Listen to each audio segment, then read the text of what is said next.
Ndabasuhuje ni kwa Dizboy w'Abanyarwanda intumwa y'Abanyamusanze. Guys, nabagereye hirya no hino ku binyamakuru bigiye bitandukanye byandika hano inkuru mu Rwanda. Twaje kuba twareba ku kinyamakuru Igihe dusangaho amakuru meza cyane, nanje mpitanya kuraho ikiganiro kigiye kirambuye cyangwa se icegeranyo cyiza cyane ku buryo Abanyarwanda mwese muri buze kucyumva kirabashimisha. Ku bagabo, ku bagore ni ibintu byiza cyane. Ku bana bakiri batoya ntabwo bemerewe kumva iki kiganiro kuko baracyari abana.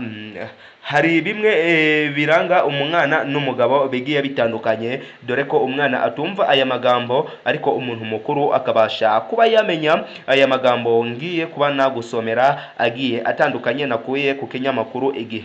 Dukande subscribe, dukande like, ni ibintu byiza cyane.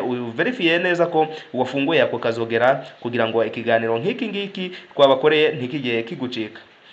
Ese ni ukubera iki abagabo baba bifuza gukora ku mabere n'ikibuno by'abakobwa? Icyifuzo cy'abagabo cyo gukora ku kibuno n'amabere giterwa no gushaka guhaza irari ry'ibyiyumviro by'umubiri, kuko gukora kuri ibyo bice bituma umubiri ukora umusemburo wa dopamine utera ibyishimo mu bagabo.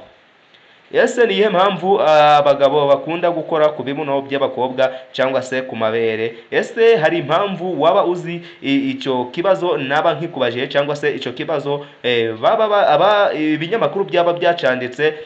Ese byaba byifuza iki? Byaba byagaragaje iki?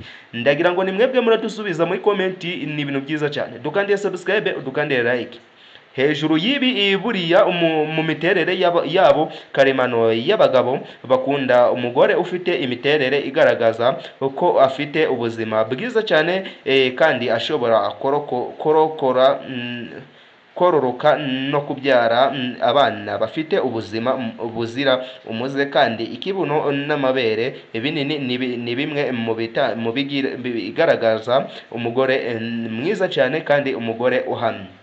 Guys, ndagira ngo udukande subscribe, udukande like, udukande na share. Ni ibintu byiza cyane. Ndabakunda cyane. Ni kwa Dizboy w'Abanyarwanda, abanzi ntabwo bakinshidikanyaho. Ndabakunda cyane.